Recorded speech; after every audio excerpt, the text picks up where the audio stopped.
अपुलिय हिता जो असे जागता, अपुलिय हिता जो असे जागता, धन्य माता पिता तयाचिया.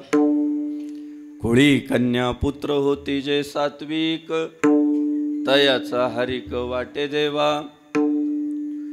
गीता भागवत करीती श्रवण, गीता भागवत करीती श्रवण, अखंड चिंतन विठोबाचे.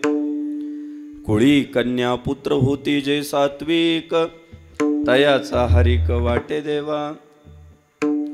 तुका म्हणे मज घडो त्यांची सेवा, तुका म्हणे मज घडो त्यांची सेवा, तरी माझ्या दैवा पार नाही.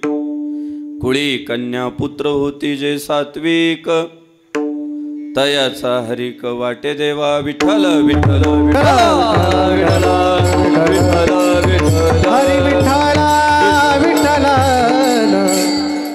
महायोग पीठे तटे भीमरथ्या, वरम पुंडरीकाय दातुं मुनीन्द्रैः. समागत्य तिष्ठन्तमानन्दकन्दं, परब्रह्मलिंगं भजे पांडुरंगं. ओम नमो ज्ञानेश्वर करुणाकरा दयाळा. तुमचा अनुग्रह लाधलो, पावन झालो चराचरी. मी कला कुसरी काहीच नेने, बोलतो वचने अतिभाविका. तुमचा अनुग्रह लाधलो, पावन झालो चराचरी. एका जनार्दनी तुमचा दास, त्याची आस पुरवावी. तुमचा अनुग्रह लाधलो, पावन झालो चराचरी. नमो सद्गुरु तुकया ज्ञानदीपा, नमो सद्गुरु सच्चिदानंद रूपा. नमो सद्गुरु भक्त कल्याण मूर्ती, नमो सद्गुरु भास्करा पूर्ण कीर्ती.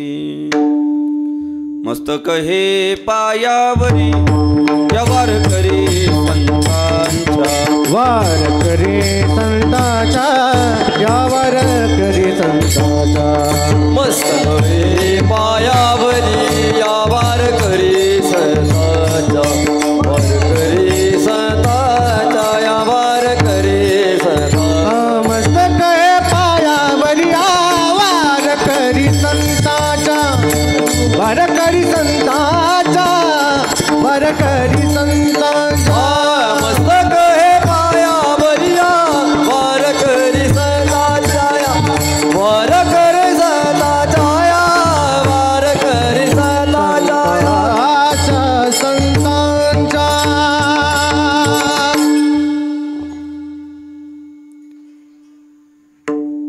आपुलिय हिता जो असे जागता, आपुलिय हिता जो असे जागता, धन्य माता पिता तयाची या, कुळी कन्या पुत्र होती जे सात्विक, तयाचा हरिक वाटे देवा.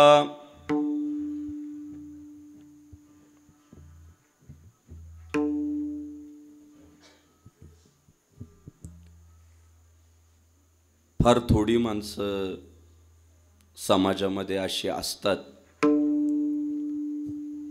की ज्यांना असं वाटतं समोरच्याचं चांगलं झालं पाहिजे. उरलेले जे असतात ना, त्यांच्या मनात नेहमी हाच विचार चालू असतो की समोरच्याचा कधी कसा आणि कुठं करेक्ट कार्यक्रम लावायचा. फार थोड्या माणसांना वाटतं पुढच्याचं चांगलं व्हावं,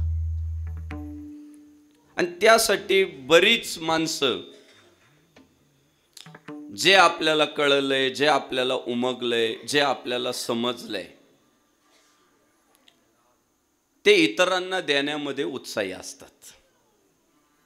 जे जे आपणासी ठावे ते ते इतरांशी सांगावे, शहाणे करून सोडावे सकळ जन.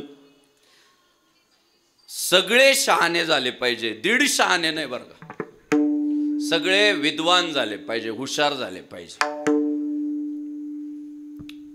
या भावनेनं काम करणारी माणसं थोडी असतात. मुळात ज्ञान जे आहे ना, ज्ञान ते दिलं तरच टिकतं. ज्ञान जर दिलं नाही तर ते संपतंय. ते दिल्यानं वाढतं. आपण पहा, छत्रपती शिवाजी महाराजांकडे त्या काळात जेवढी संपत्ती होती तेवढी आज त्यांच्या पुढच्या पिढ्यांकडे आहे का नाही हा संशोधनाचा मुद्दा आहे. पुण्यश्लोक अहिल्यादेवी होळकरांकडे त्या काळात जेवढी संपत्ती होती तेवढी आजच्या त्यांच्या पुढच्या पिढ्यांकडे आहे का नाही संशोधनाचा मुद्दा आहे.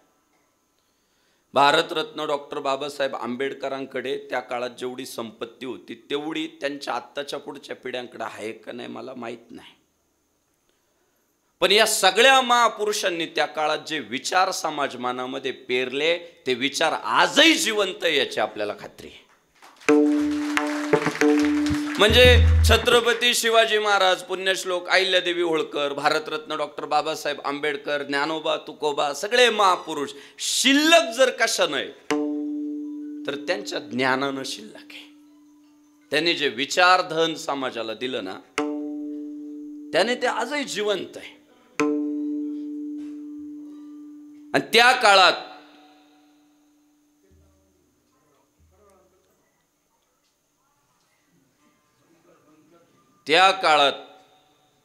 जर ह्या सगळ्या महापुरुषांनी संकुचित वृत्ती ठेवली असती, ते त्यांना कोणतरी फोन करते, भोंग्यांचा आवाज आहे ना, मी बंद करायला लावले. फुकट का आला ऐकवायचं. ते गुरुबंधू आहे माझा ऑपरेटर, त्याला म्हटलं बाबा माझं सुरू झालं का भोंगे बंद कर. फुकट नाही ऐकवायचं बाई. काय होतं माहितीये का, ते भोंगे चालू ठेवले ना इथं आलेले येडे ठरतात. म्हणजे इथं 2 तास पाय अवघडायचे, मांडी घालून 2 तास बसायचं, आणि ते घरी राहतात ना ते टॉयलेटमध्ये विठ्ठल विठ्ठल.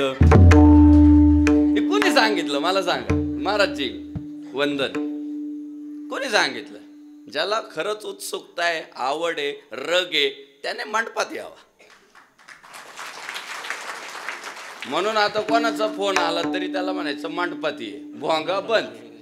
आणि आमचं ठरलंय पुढच्या काळात आम्हाला महाराष्ट्रातले सगळेच भोंगे उतरवायचे, आणि त्याची सुरुवात आम्ही आमच्यापासून करणार आहे. या सगळ्या महापुरुषांनी ज्ञान दिलं म्हणून वाढलं, टिकलं. संकुचित वृत्तीची माणसं करतात एक आणि दाखवता एक, खरं समाजापुढे येऊ देत नाही. आता एखाद्याचं छोटस दुकान राहतं गावात, पण 6 महिन्याला गाडी बदलते. सहज गावकऱ्याला प्रश्न पडला, हा इतका पुढं कसा चालला? दुकानावर तर याच्या एवढं गिराईक दिसत नाही.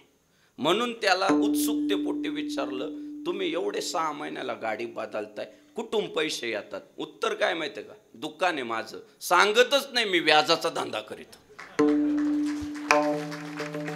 गायींचे दाखवायचे दात वेगळे आणि खायचे दात वेगळे. ते दाखवणार एक, असणार वेगळंच. आणि जे असणार आहे ते देत नाही समोरच्याला. ज्याला आपण इति गुह्यतमम, जे गुह्य होतं ना ते संतांनी प्रगट केलंय, मांडलं समाजापुढं.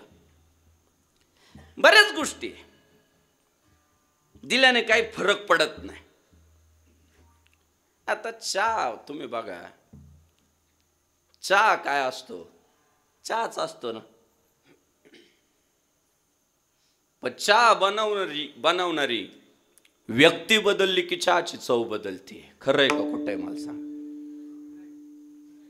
अहो मुळात आहे ना, स्वयंपाक हे काम नाही बरं का, ती कला आहे. कला वेगळी आणि काम वेगळं. विटा उचलून पलीकडं टाकणे काम आहे. कुणी उचलून टाकल्या तरी सारखंच होणार. पण स्वयंपाक काम नाही, ती कला आहे. गोकुळ भाऊ दुपारी जेवायला बसलं आणि पहिला घास मोडला की लगेच खाणाऱ्या माणसाला कळतं, आईने बनवली का ग आज भाकरी? म्हणतं ना ते. कस काय? त्याला भाकरीचा घास मोडताना लक्षात आलं की ही ठेवण आईची आहे. बायकोने बनवलेली लक्षात येते, आईने बनवलेली लक्षात येते, बहिणीने बनवलेली लक्षात येते, मुलीने बनवलेली लक्षात येते. ती कला आहे.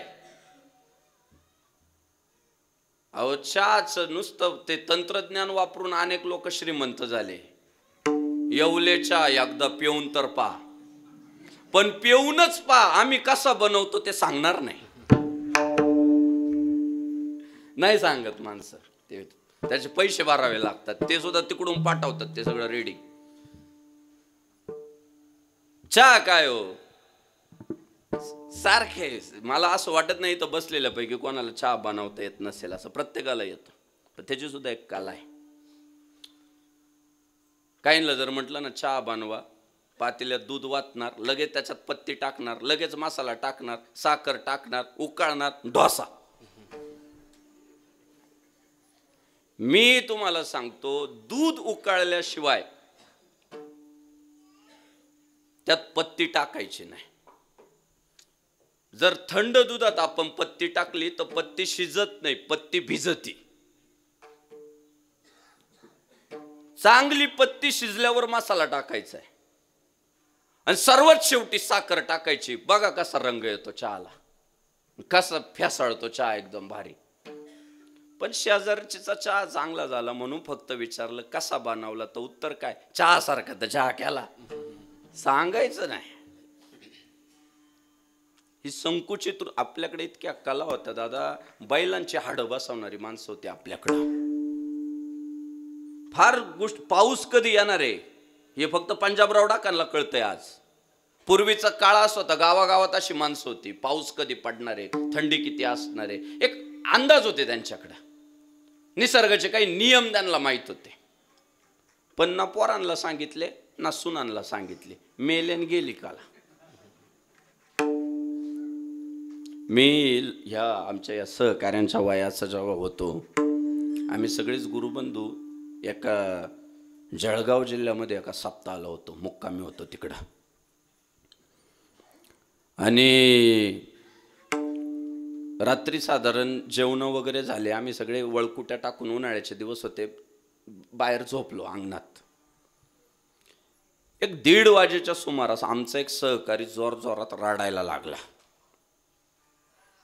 आम्हाला सगळ्यांना जाग आली. का रडतोय का रडतोय का रडतोय. घरातली माणसं बाहेर आली. म्हटलं अहो आमच्या परिसरात विंचू जास्त आहे, बहुतेक विंचू चावला असेल. मग तो बॉम्बच मारायला लागला. मग तर गावच डोक्यावर घेतलं त्याने.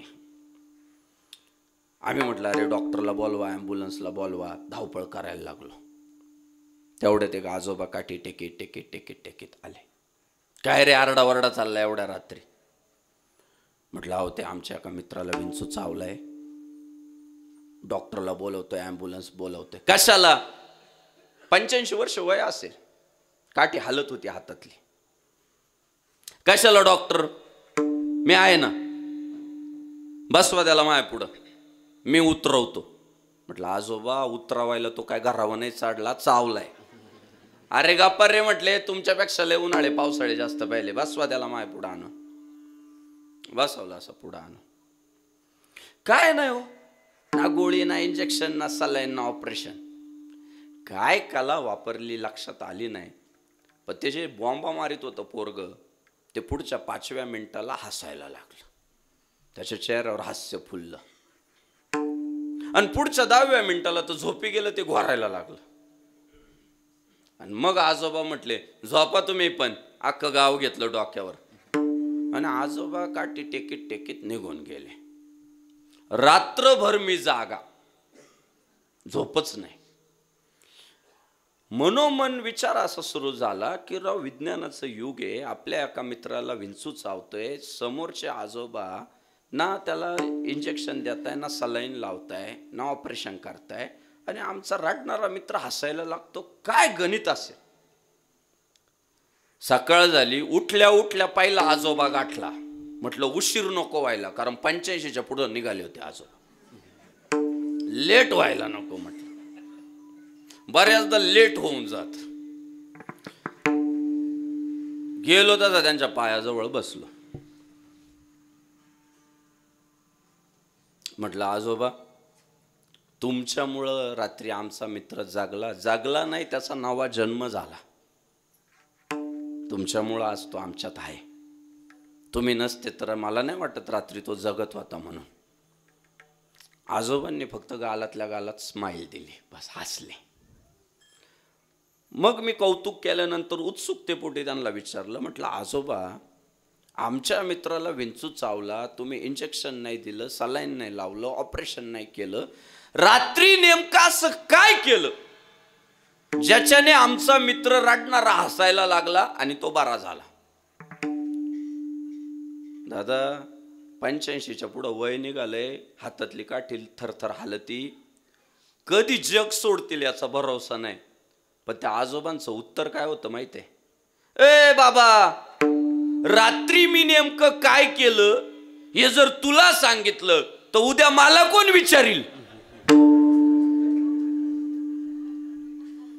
ही जी वृत्ती आहे ना, हिला संकुचित वृत्ती म्हणतात. आणि या संकुचित वृत्तीपायी समाज मागं गेला. आमचंच भलं झालं पाहिजे, आम्हीच श्रीमंत झालो पाहिजे, आमच्याच प्रॉपर्ट्या वाढल्या पाहिजे, बाकीचे भिकारीच राहिले पाहिजे.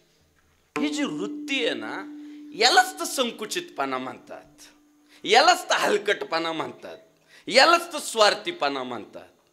पण माय बापांनो, या महाराष्ट्राच्या मातीत जे साधू संतांची परंपरा जन्माला आली, त्यांनी सर्वात पहिल्यांदा जर काय केलं ना, तर जे त्यांना उमगलं होतं, जे त्यांना कळालं होतं, जे त्यांना अनुभवाला आलं होतं, अनुभवाले अंगा ते या जगा देतसे. जे अनुभवाला आलं, तुका म्हणे चाखोनी सांगे, मज अनुभव आहे.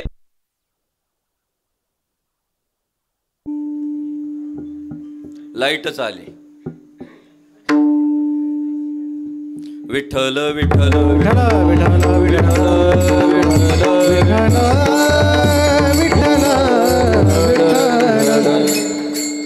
जे त्यांच्या अनुभवाला आलं, स्वतःच्या आयुष्यावर प्रयोग केले,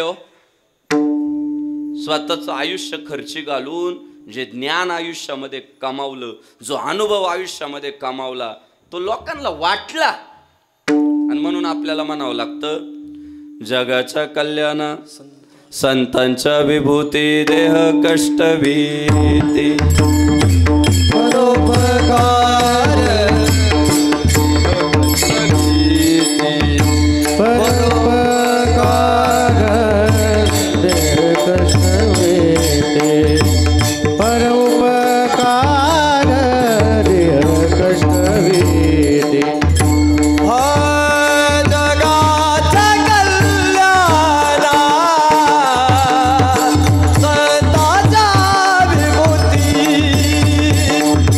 देह कष्ट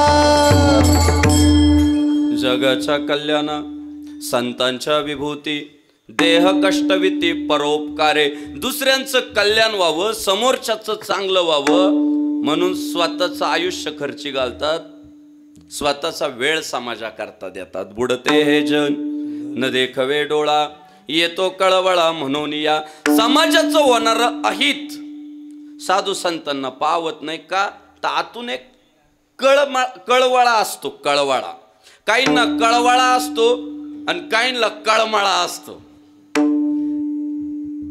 काहींना समोरच्याचं चांगलं व्हावं याचा कळवळा असतो आणि काहींना समोरच्याचं चांगलं झालं त्याची कळमळ असते तर साधू संतांना जो आहे तो कळवळा आहे सेवितो हारस वाटित अनिका यारे हो नकारानबरी यारे हो नकारानबरी यारे हो नकारानबरी सेवितो हारस वाटित अनिका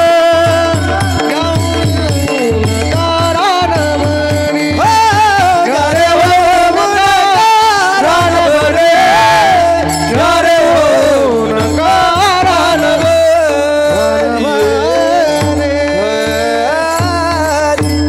जय श्रीराम सेवितो हारस वाटितो अनिका घ्या रे होऊ नका रान बरी उगीच सायरा वायरा पळू नका आम्ही जो रस सेवन केलाय तो तुम्हाला देतो ब्रह्मरस सेवू काढा आम्हाला जो ब्रह्मानंद प्राप्त झाला तो साधू संतांनी जगाला वाटला का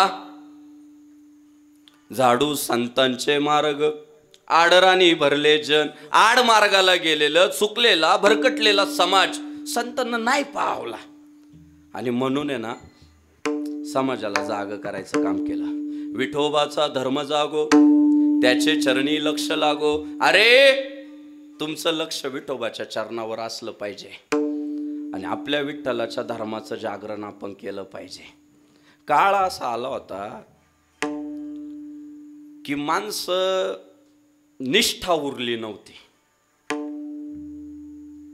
आणि निष्ठावंत भाव भक्ताचा स्वधर्म निर्धार हे वर्म चुकू नये साधू संतांनी समाजाला जर काय शिकवलं तर निष्ठा शिकवली आपला वारकरी संप्रदाय हा निष्ठावंतांचा संप्रदाय अर्थात ज्या हिंदू धर्माचं तत्वज्ञान वेद मार्गे मुनी गेले त्याची मार्गे चालिलो वेद मार्ग जो आहे त्याच मार्गाने जाणार आपला वारकरी संप्रदाय आणि संप्रदाय सुद्धा जिथं जाईल तिथं माथा टेकावणारा नाही हो हा वारकरी संप्रदाय प्रचंड निष्ठावंत आहे म्हणजे महाराजांचे प्रमाण आपण लोकांना सांगितले पाहिजे पतिव्रते जैसा भ्रतार प्रमाण आम्हा नारायण तैशा परी ते म्हटले एखाद्या पतिव्रता स्त्रीला जसा तिचा नवरा सर्वस्व असतो तसा आमच्यासाठी आमचा राम सर्वस्व आहे म्हणजे जिथं जाईल तिथं डोकं टेकावणार आपला हिंदू धर्म नाहीये आपला हिंदू धर्म एकनिष्ठ एकधरीला चित्ती आम्ही रखुमाईचा पती एक धरलाय ही निष्ठा आहे आणि ही निष्ठेचा धडा त्या काळात साधू संतांनी दिला की आम्ही एक रखुमाईचा पती आमच्या चित्तामध्ये धारण केला इतरत्र भरकटणारे मेरे तो गिरीधर गोपाल दुसरो न कोई ते म्हटले माझा कृष्ण मला पुरेसा आहे दुसरा कोण नको एक गाऊ आम्ही विठोबाचे नाम अनिकाचे काम नाही आता आता आतापर्यंत काय केलं ते सोडा पण इथून पुढे आम्ही एका विठ्ठलाचं नाव गाऊ ही निष्ठा आहे झालं असं होतं मोठ्या प्रमाणात धर्मांतरण सुरू होतं माणसं कुठेही जाऊन डोकं टेकवायला लागले होते कुठेही जाऊन चादरी टाकायला लागले होते कुठेही जाऊन प्रार्थना करायला लागले होते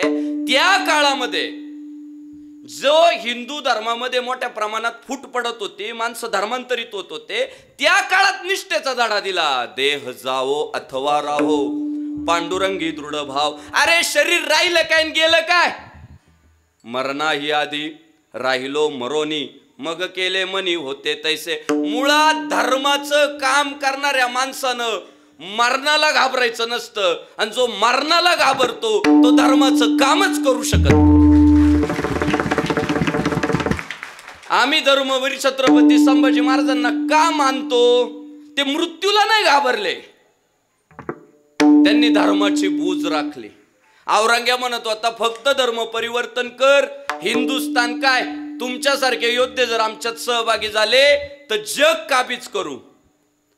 पण नाही केलं त्या काळात धर्मवीर छत्रपती संभाजी महाराजांनी धर्मांतरण. का? साधू संतांनी शिकवलं होतं धर्मासाठी झुंजावे, झुंजोने अवघ्यासी मारावे, आणि मारिता मारिता घ्यावे राज्या फुले. अरे धर्मासाठी लढायचंय, धर्म रक्षावयासाठी करणे आटी आम्हासी. अरे आमचा जो सगळा संघर्ष आहे हा धर्माच्या रक्षणासाठी. आणि शेवटी महाराजांनी बलदंड अशा प्रकारचं शरीर गमावलं, राजसत्ता गमावली, प्रतिष्ठा सगळं सगळं पानाला लावलं. शेवटच्या श्वासापर्यंत जगदंब जगदंब गजर करत राहिले, हर हर महादेवचा नारा देत राहिले. आज 32व्या वर्षी धर्मवीर छत्रपती संभाजी महाराजांचं बलिदान आहे साहेब. पण 2025 मधलं हे एवढं एवढं लेकरू सुद्धा आहे ना, अभिमानानं छाती फुगवतं आणि गर्वानं सांगतं, देश धर्म पर मिटने वाला शेर शिवा का छावा था, महापराक्रमी परम प्रतापी एक ही शंभू राजा था. साहेब इतिहास आहे ना, इतिहास फक्त निष्ठावंतांना लक्षात ठेवतो, फितुरांना चपलाच मारल्या जातात, लक्षात ठेवा.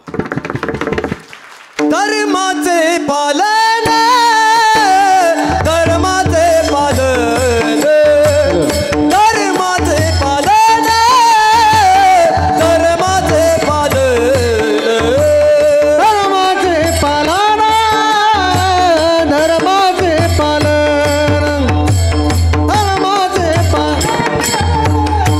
धर्माचे पालन, धर्माचे पालन, धर्माचे पालन,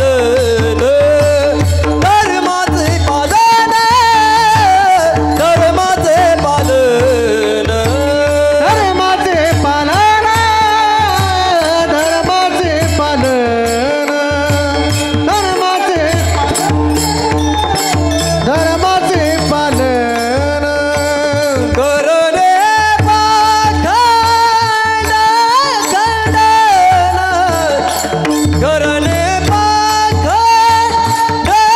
खंडन, हेची आम्हा करणे काम, हेची आम्हा करणे काम. हेची आम्हा करणे काम, हेची करणे काम,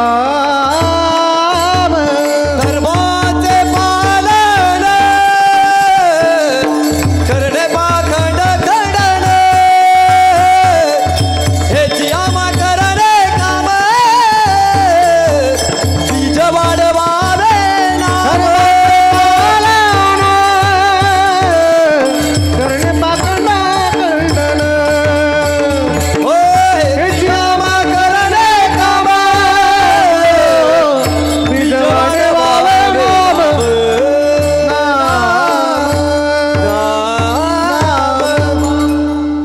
अहो या हिंदू धर्मामध्ये आहे ना सगळी धर्मरक्षकांची फौज जन्माला आली, म्हणून आज आपण हिंदू आहे. जर नसते आले साधू संत जन्माला ना, नसते आले महापुरुष जर जन्माला ना, तर कदाचित आज आपण हिंदू पण नसतो राहिलो. हा सगळा त्यांचा संघर्ष आहे. धर्माचे पालन करणे पाखंड खंडन. मुळात आपण धर्माचे रक्षक आहे. आपण जातीयवादाला सुरुंग लावला पण धर्माला महत्व दिलं. ज्ञानेश्वर महाराजांनी जातीयवादाला सुरुंग लावला. न पाहे याती कुळाचा विचार, भक्त करुणा कर ज्ञानाबाई, त्यांनी जात कुळ पाहिले नाही. भगवान श्री तुकाराम महाराजांनी जातीयवादाला सुरुंग लावला. तुका म्हणे नाही जाती सवे काम, ज्याचे मुखी नाम तोची धन्य. पण धर्माला मात्र जीवापाड जपला. धर्माचे पालन करणे पाखंड खंडन म्हणजे आपण धर्माचे सेवक आहे, आपण जातीचे सेवक नाही. गेल्या 2-4 दिवसापासनं मला माझ्या काही मित्रांनी इतकं बेजार केलंय, सारखे मला फोन करतात आणि म्हणतात मराठा आरक्षणावर का बोलत नाही, सारखे फोन करतात. उत्तर एकच आहे, संग्राम बापू भांडारे ना ब्राह्मण आहे ना मराठा आहे ना माळी आहे ना वंजारी आहे ना सुतार आहे ना मातंग आहे ना भिल्ल ना मार आहे. संग्राम बापू भांडारे फक्त हिंदू आहे. आणि दादा आंतरवलीमध्ये जेव्हा पहिल्यांदा मनोज दादा जरांगे पाटील यांनी आंदोलन सुरू केलं आणि सगळा हिंदू धर्म मनोज दादा जरांगेंच्या पाठीशी उभा राहिला, तेव्हाच आपण थोडासा इतिहासाचा धांडोळा घ्या.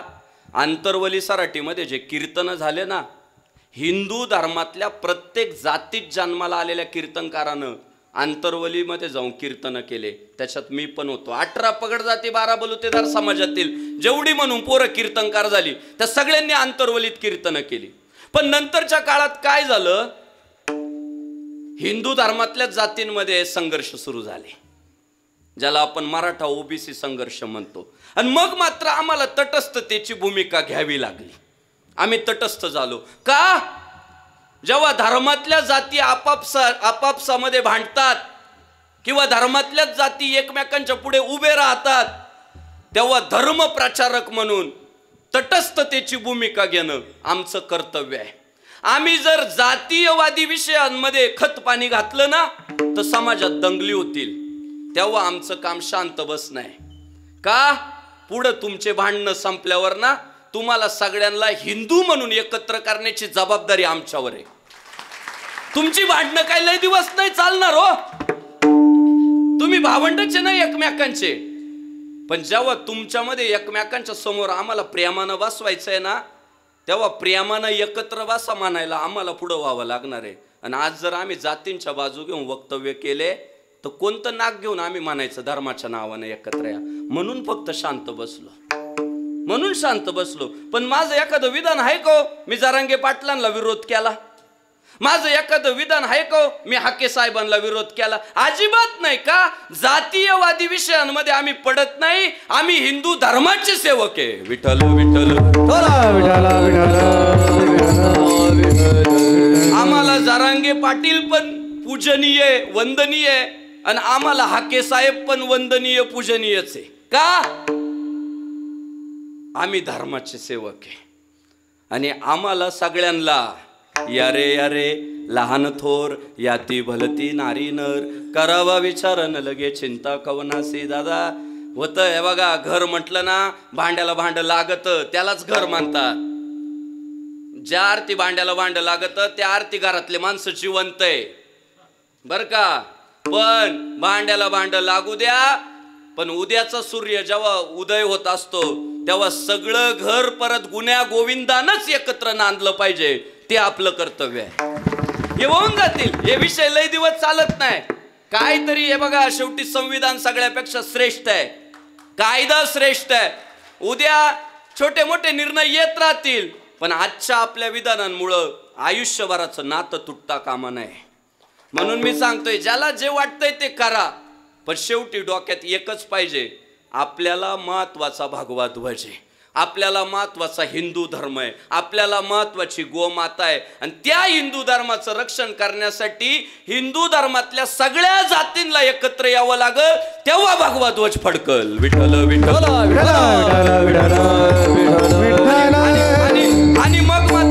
आणि मग नाही भगवा नका ठेवू पायाखाली. दुसरं हे देऊ का? मागू माझं दे रे बाबा, एक पंचा दे त्यांना दे. साहेब, साधू संतांनी मात्र त्याच्यावर इतकं काम केलं, निष्ठेचा धडा दिला की बाबा जात बाजूला फेका आणि धर्माच्या नावाने एकत्र या. तुम्ही जर विभागल्या गेले, वाटल्या गेले जाती जातींमध्ये तर फायदा नेहमी परकीय आक्रमणकर्त्यांना झाला. इंग्रज अधिकाऱ्यांना विचारलं, तुम्ही 150 वर्ष हा देश कसा लुटला? म्हटलं यांच्यात भांडणं लावले, भांडा तुम्ही, आम्ही राज करू.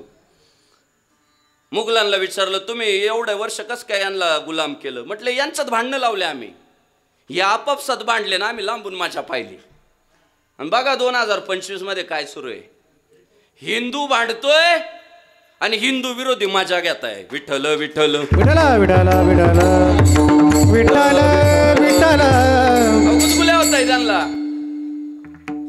आणि म्हणून मात्र साधू संतांनी गावोगाव जाऊन नारा दिला, बाबा एक एका साह्य करू अवघे धरू सुपंत. आता सगळे मिळून आपण आपल्या धर्माचं काम करू. गेले भगवान श्री तुकाराम महाराजांनी तर फार त्याच्यासाठी फार मोलाचा वाटा घेतला. दादा रान पिंजून काढलं.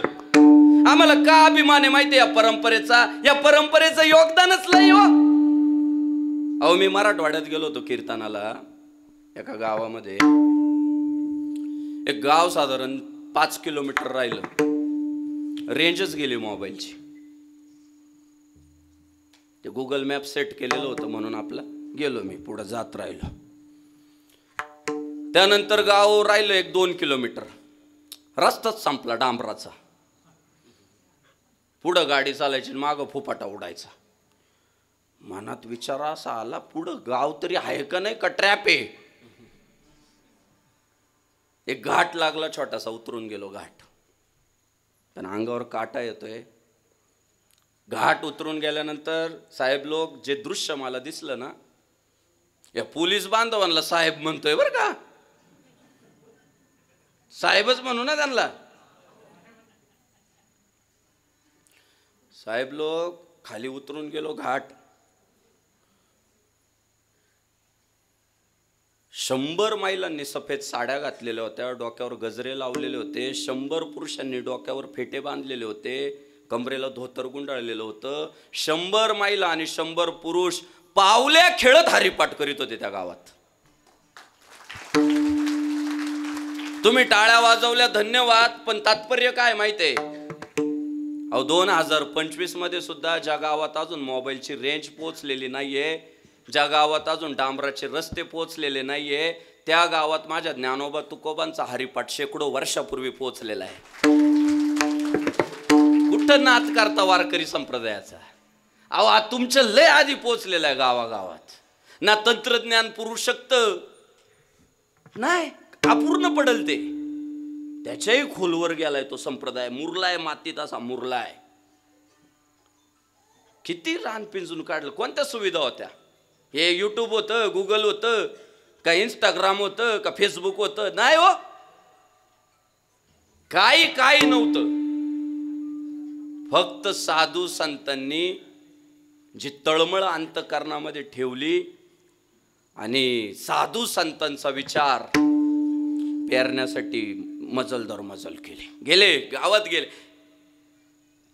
आता तरी पुढे हाची उपदेश नका करू नाश आयुष्याचा. ते म्हटले जाऊ द्या, कालपर्यंत जे झालं ते जाऊ द्या, द्या सोडून. झालं गेलं, गंगेला मिळालं.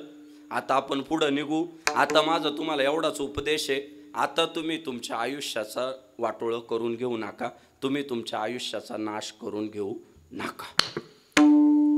काय महाराजांचं कीर्तन त्या दिवशी गावात झालं. आणि गावातल्या काही लोकांना ते काय पटलं कीर्तन. म्हटले बरोबर आहे, आपण चुकीचं वागत होतो आपल्या आयुष्यामध्ये. अनेक गैरसमज आपले होते. महाराजांनी आज आपल्याला निष्ठेचा धडा दिला. आपल्याला जागं करायचं काम केलं. उठा जागे वारे आता, स्मरण करा पंढरीनाथा, भावे चरणी ठेवा माथा, चुकवी व्यथा जन्माच्या. आता जागे व्हा. आता जागा रे भाईंनो जागा. आता जागा रे बाईनो जागा. आता जागा रे बाईनो जागा. आता जागा रे बाईनो जागा. आता जागा रे बाईनो जागा. चोरणी झाल्या नाडुनी बागा. चोरणी झाल्या नाडुनी बागा. आता जागा रे बाईनो जागा. आता जागा रे बाईनो जागा. आता जागा रे बाईनो जागा.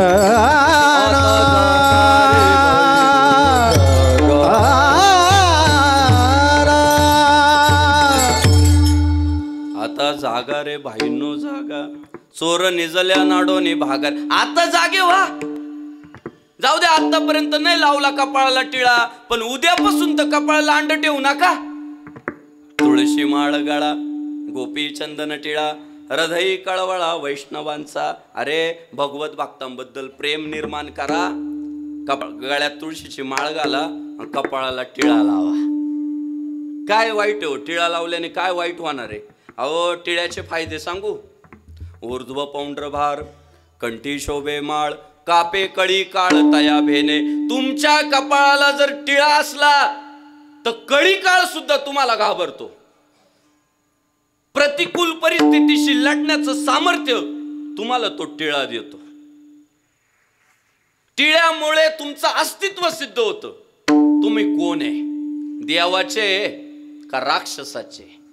लगेच कळतंय. तो टिळा म्हणजे काय? तो देवाच्या नावानं. एखाद्या महिला आपली जेव्हा कुंकू लावते काय सिद्ध होतं? इला नवरा आहे, बरोबर आहे? मग तसं जेव्हा आपण नुसतं महिलांसाठी नाही नियम, आपल्यालाही कोणीतरी बाप आहे राम म्हणून टिळा लावायचा आहे. आता काय करावं आपण? सांगून सांगून दमलो. लांडच ठेविता कपाळ. परवा एकाला म्हटलं टिळा का लावित नाही? हसत मला म्हणतो मी सायन्सला आहे. सायन्सला आहे? म्हटलं गादड्या हुशार आहे तू, मोठा लावला पाहिजे टिळा. आर्टवाल्याने थोडा छोटा लावला तरी चालेल. हुशार आहे ना, मग हुशारी जास्त दाखव ना. टिळा लावल्यानंतर 10 वर्ष वय कमी वाटत. तरुण दिसतो माणूस टिळ्यावाला. ज्यांचे लग्न जमत नाही त्यांनी ट्राय करा. 1.5 महिन्यात मला फोन कराल बापू जमलं. टिळ्याचे फायदे. भेटलेला माणूस तुम्हाला राम रामच म्हणणार. आता अनेकांना मी जय श्रीराम म्हणतो त्याचं दुःख नाही. अरे आमचा आजा राम राम म्हणायचा, आमचा पंजा राम राम म्हणायचा, आमचा बाप राम राम म्हणतो, मग आम्ही काय म्हणू? राम रामच म्हणणार ना. मला एक जण म्हणे रामकृष्ण हरी का म्हणत नाही? अरे तो मंत्र आहे आमचा, तो माळीवर जपितो आम्ही. तो ध्यानस्थ बसल्यानंतर त्याचा जप करतो. आमच्या हिंदू धर्मामध्ये भेटलेल्या माणसाला मंत्र नाही सांगत, जय जयकार करायचा असतो देवाचा, म्हणून आम्ही जय श्रीराम म्हणतो. इतकं सरळ आहे. बरं दादा काय म्हणत होते आपले पूर्वज? राम रामच म्हणायचे ना. अहो पारावर बसलेले माणसं, या पाहुणं राम राम. काय येतो असायचा? राम राम म्हटलं की जर पुढचा राम राम म्हटला तर आपला, जर पुढच्याने तोंड वाकडं केलं तर जा पुढच्या घरी, घरी कोणीच नाही आमच्या. ते गणित होत. तुम्ही बघा, तुम्हाला भक्त ओळखायचा असेल तुम्ही फक्त समोरच्याला राम राम म्हणा. मी साहेब लोकांना सुद्धा जय श्रीराम म्हणतो, प्रेमानं म्हणतात, जय श्रीराम म्हणतात. तो जय घोष आहे. रामकृष्ण हरी हा मंत्र आहे. बाबाजी रामकृष्ण हरी विठ्ठल केशवा मंत्र हा जपावा जपावा. आणि आपले वैष्णवगण भेटल्यानंतर, आपले सहकारी भेटल्यानंतर जय जयकार करावा. आणि तो जय जयकार काय? जय श्रीराम. राम म्हणता रामची होई दे, पदी बैसोनी पदवी घेई दे, पदी बैसोनी पदवी घेई दे, पदी बैसोनी पदवी घेई दे. होई दे, पदी बैसोनी पदवी घेई दे, पदी बैसोनी पदवी पदी बैसोनी पदवी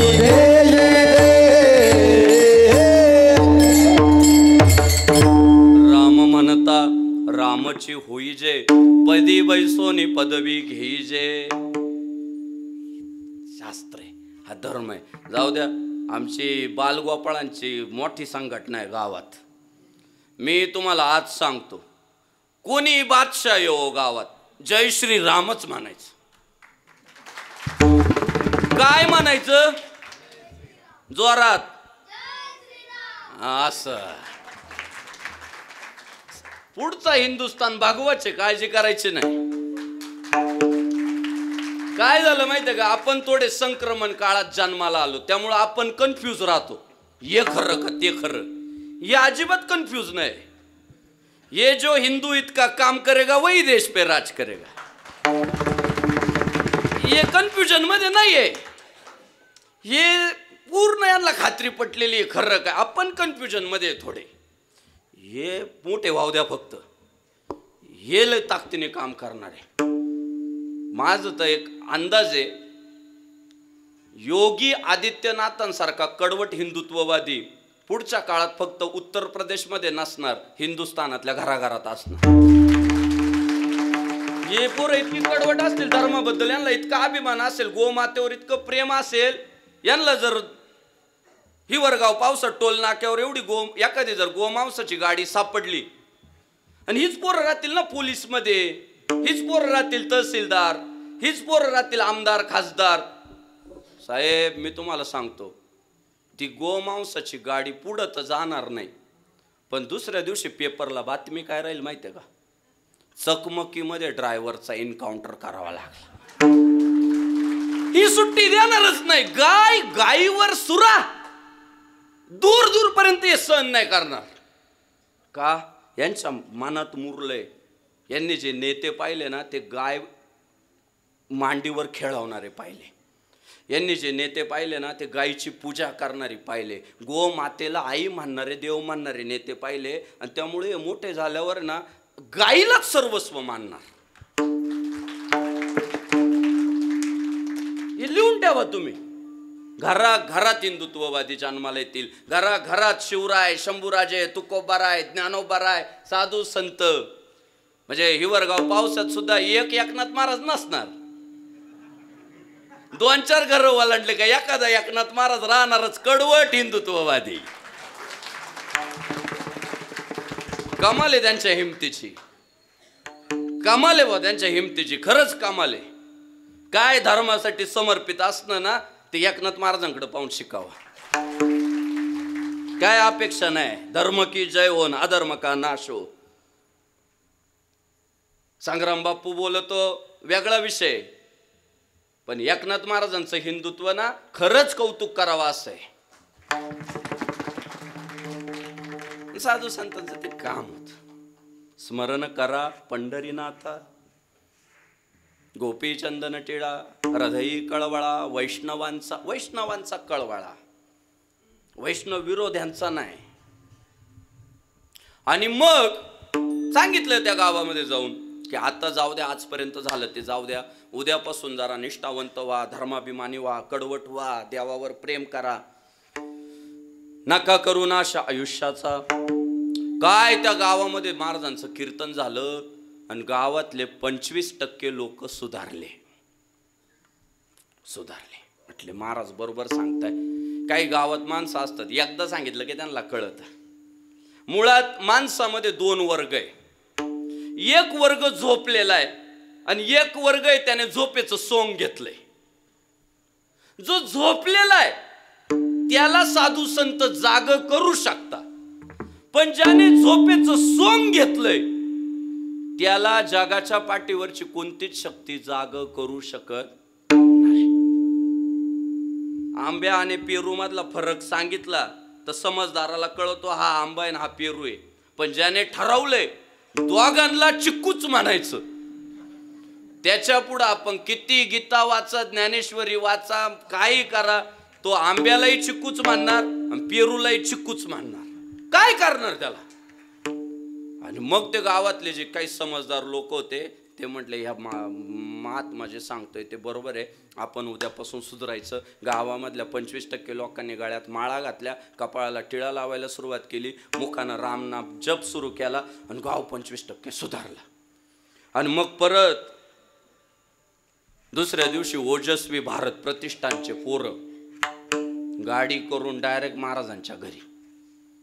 म्हटले महाराज रात्री तुम्ही आमच्या गावात आले, फार चांगलं सांगितलं, कामाचं सांगितलं, आपल्या धर्माच्या हिताचं सांगितलं, पण महाराज काय झालं माहितीये का, गावातले 25% लोक सुधारले, 75% लोकांमध्ये काहीच बदल नाही. महाराज म्हटले कसं काय? मी तर सगळ्यांना सारखंच सांगितलं. उपदेशी तुका मेघवृष्टीने ऐका. पाऊस जसा सगळीकडे सारखा पडतो तसा मी सारखा बरसलो. 25% लोक सुधारले, 75% लोकांमध्ये बदल नाही. काय झालं बरं? पोरं म्हटले, महाराज काय झालंय माहितीये का, आमच्या गावातल्या लोकांचा अहंकार लय वाढलाय. म्हणजे त्यांना इतका गर्व झालाय की दुसऱ्याचं ते ऐकतात पण ऐकत अजिबात नाही. वर फक्त ऐकल्यासारखं करतात आणि त्याचीच मनमानी करतात. लय अहंकार झालाय त्यांना. असं आहे का?